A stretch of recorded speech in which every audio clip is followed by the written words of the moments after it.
Welcome back to another episode of Local Pros. With me today, I have someone not quite as local as usual, but still Canadian, and actually our current 2024 FPO Canadian champion, Sofia Donnecke. Welcome, Sofia. Thank you for having me. And I do apologize if I butchered your last name. It's okay. It's tough for people in North America don't usually get it right, but the Europeans are good because it's a European name. So Donnecke for future reference. But I I'm not. I'm not appreciate judging. So. that. So you had quite a year this year. Was this your first year playing in the FPO division? No, it wasn't my first year. I think I went pro in 2022, just because that's where everyone I wanted to play with was playing. So, but it's my first year sort of checking out pro tour events and traveling more for events. So it's been a really, really crazy year for sure. Yeah, I'm just looking now. I have 5 Pro Tour stops, Yes. including a podium finish Yeah. in Portland. hmm Must be nice having one close to home. Yeah. At least. Yeah. No, it was nice. My original plan was I'm going to test out the Pro Tour and stick to West Coast events. I ended up qualifying for the European Open. So we snuck in a quick Europe trip to add 2 more Pro Tour events. Originally, that is so quick coming from the west side, the West Coast. That's like must be like a 5-hour flight at least to get to Toronto, and then yes. probably another like 7 to 10 to get all the way over there. Yeah, I think the flight might be under 10 hours if you get it direct, but I mean, it depends. I guess Finland is another little ways, but there's lots of layovers in there. So yeah, it's like a full day plus of travel. And then after all that travel, you joined Team Canada in the World Flying Disc Federation team event in Australia for even more Exactly. flying. Yeah, that one was way worse. The nonstop direct flight to across the Pacific Ocean was far worse than flying to Europe, I think, because that's double digits. Like we hit like 14 hours of one flight, and then we had to get all the way around to Perth, which is that was nuts. That was hard for me to sit that still for so long on a plane. One of those like, do I want to pay for the first class just for the leg room and Yeah, everything else? yeah. The That's meals one of were those you really want to good. consider if the upgrade's worth it for sure. Yeah. Yeah, I flew Air New Zealand, and yeah, they had like lots of meals and every meal was really delicious. So that was like the one bonus from the flight, but it wasn't worth it still. I mean, coming in third at a tournament like that's got to feel pretty good for Oh, sure. yeah, sorry, yeah, the trip was worth it. I just meant, like, The just flying. the flight was just terrible. Nothing can make 14 hours on a plane better, unless they were beds. Actually, that's beds on a plane would be the next great thing for me, I think. Especially if you're going to do that kind of flying again. Yeah. And I just saw, I think it might have been this week or last week, I don't remember which, your episode of the putting game came out from Smuggler's Notch with Yes. Paige and Missy and I apologize. Anakin. That's right. Yeah. That was a And lot of fun. how do they find the pros to participate in that? They just reach out ahead of time and go, "Are you interested in doing this?" Or Yeah, they did reach out. Actually, I was roommates with Madison and Erica for that event, so they wrote me into it. They're like, "Yeah, come on, it'll be fun." I'm like, "Oh my goodness!" And then yeah, the first few stations too, it was like, "Oh no, I'm gonna make a fool of myself." But you brought it back in the end. it was strategic. I got to spin every single time. Um, I got to spin for the extra prize or extra challenge, and then yeah, got double points at one point. So it it was strategic for sure. it looked fun. I was there last year for Worlds, and I don't even remember half. Like, I know where you guys were just based off it being at the resort, but like I don't remember any of that. Like the ninja obstacle course, and I'm like, where was that? Yeah, they had like a laser tag room in the climbing wall building. It was cool. It's like a really cool place to do it. Um, challenging though, for sure. I realize we're going a little backwards here, but so how did you get into disc golf in the first place? Yeah, so I think during the pandemic we were just looking for something to get outside, and I've been seeing sort of friends' Instagram stories like throwing tomahawks through trees and like climbing up rocks with like a Mhm. rope, and I was like, oh, that looks like my kind of thing. So we bought like a starter pack. I think it was like a leopard and a shark and an AVR or something, and everyone got one disc, and I fell in love with the DX leopard, and watching it throwing like a downhill shot through like really tight woods off like this rock. And when you let it go just right that first time and you get hooked on the flight. So we got into it during the pandemic, and I started competing in 2021 or 2022 more regularly. But yeah, at first it was just a way to get outside and have a good time. And are there a lot of courses out by you, or they're a Yeah, little more spread out? it's a great place to get into disc golf because there's a lot of fun tonal courses in the woods, and that we have Mary's Farm as well. There's less pro level courses in Victoria, but there's a lot of new courses coming up, like Smith Lake Farm on the northern part of the island. They've got a lot of land that they're working with and building like new holes every season, and we've got Raptors Knoll on the mainland as well. So if I want to get in like a round where I use my full bag of discs, I have to do a bit of traveling. But close by, we have a lot of pitch and putt and courses to get throwing on. So yeah. So was nationals this year a goal to play because it was local, or were you were you hoping to go regardless of where it was going to be? I think I think I was planning to go to nationals. I missed it last year in Thunder Bay, and like we wanted to go, but we didn't. But this year it was in Clearwater, but I was already hoping to go, and I'm hoping to go next year as well. I was But about to it say was you. cool to have it in. Yeah, it was sponsored by Innova, and it was run in BC, so it was a no-brainer to go this year for sure. Mhm.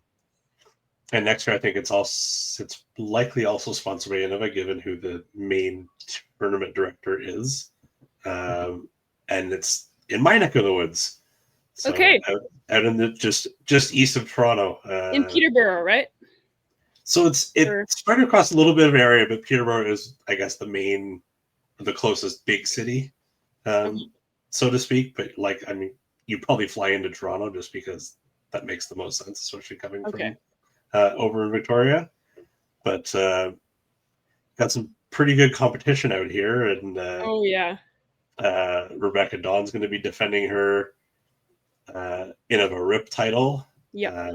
that she won by quite a landslide. You know, Yeah, Colleen's that was incredible. Colleen wants her national championship as well. She does. She was like right on my heels this year. And yeah, Rebecca took it down, like had that dominant win the same weekend as nationals, I think. So So yeah, it was a great weekend for Canada's Innova women. it was quite a thing to watch from. I mean, I didn't follow because uh, I'd already played the course that day. It's a long course, a lot of walking, but just following the scores as I'm, sending off cards of pros and just being like, Lord, at that point, like she's hadn't even got into grade 11 yet, and Hmm. she's taking down these like adult women Yeah. and some people that tour in the States, just like, good for you. Yeah.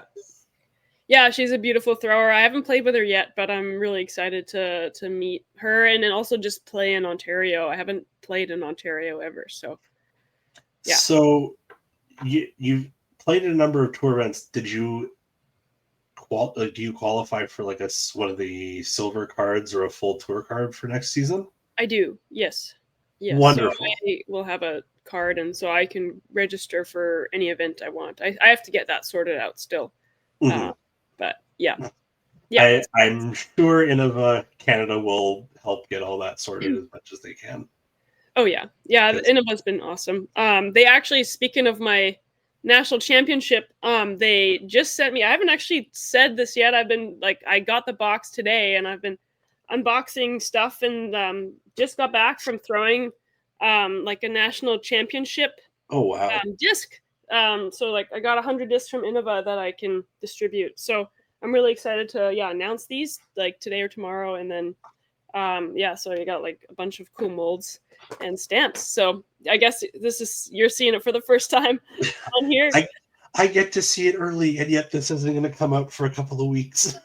Oh, it's okay. It's okay. So, which is fine. So you get to announce it to the world. It just happens that I saw it first because of when we're recording.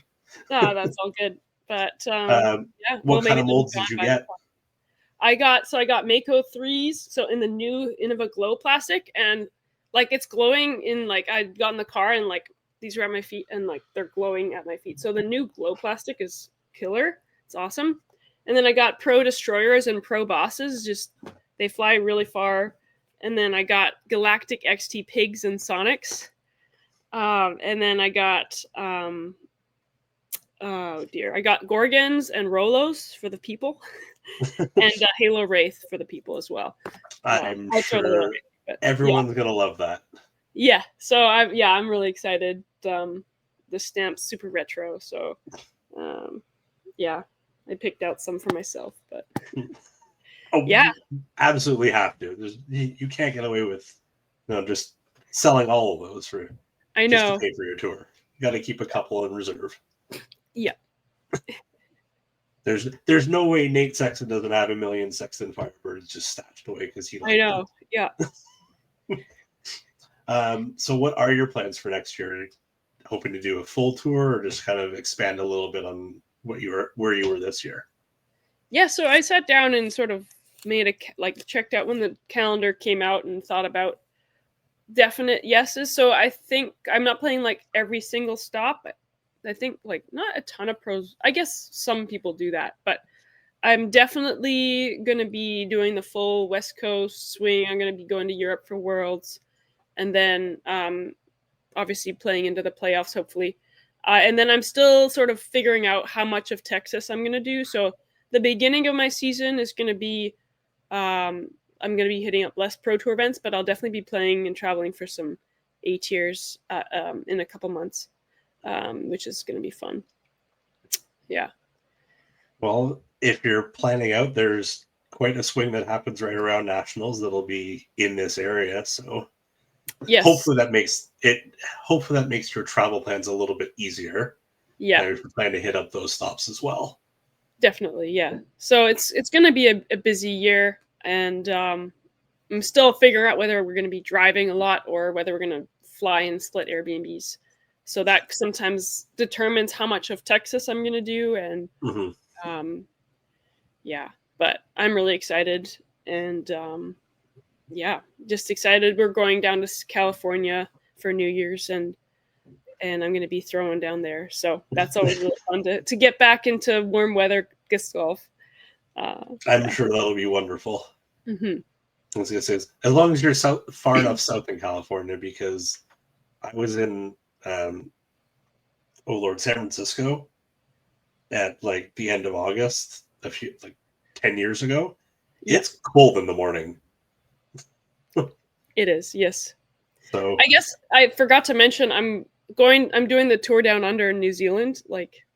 Oh, when is that? That is like literally in January. I didn't mention it. Because it's I fly down on January 3rd, so I'm going to California for the next few days. The holidays have been so crazy, and then I'm going down to New Zealand there's gonna be like 4 events over 5 weeks. Wow. And I'm gonna be all over New Zealand, and it's gonna be really just exactly what I need to get more practice in. The courses look really awesome, and so hopefully a little time for sightseeing while you're over there if you're going to make that full trip.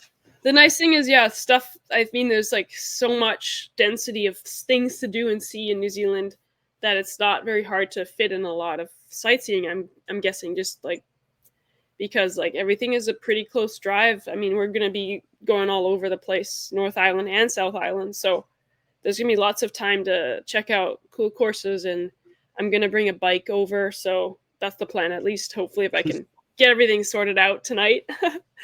And so I'm really looking forward to it. Are there a lot of other touring players going? Yes, yeah. So we've got Kevin Jones, we've got Juliana Korver. I think Holland Hanley's going. There's a good number of people. I'm not sure how many FPO players.